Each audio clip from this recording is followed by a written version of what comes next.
Tuan rumah Grup B Piala Presiden 2024 yakni Bali United dipastikan gugur dan tak bisa melaju ke babak semifinal. Alasannya, pesaing serdadu Tridatu di klasemen yakni Persija dan Arema FC bermain imbang 2-2 di matchday kedua. Dengan hasil tersebut, Bali United dipastikan tersingkir setelah menelan 2 kali kekalahan dan berada di dasar klasemen. Kalaupun menang di laga terakhir melawan Persija, tak akan berpengaruh apa-apa kepada asuhan Stefano Cugura. Sedangkan Madura United yang kalah di laga perdana kini memiliki asa menuju ke 4 besar usai mempermalukan Bali United di Stadion Kapten Iwayan Dipta lewat kemenangan dramatis pada Rabu tanggal 24 Juli 2024.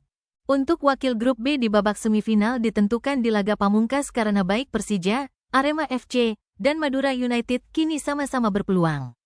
Macan Kemayoran berada di puncak klasemen sementara dengan 4 poin, disusul Arema FC yang juga dengan 4 poin, dan Laskar Sape kerap menguntit di posisi 3 dengan 3 poin. Sementara kiprah terbaik Bali United di turnamen pramusim tersebut terjadi di edisi tahun 2018 di mana serdadu Tridatu berhasil mencapai babak final. Sayangnya, di momen itu Ricky Fajrin dan kawan-kawan gagal membawa pulang piala usai ditundukkan Persija Jakarta di Stadion Utama Gelora Bung Karno.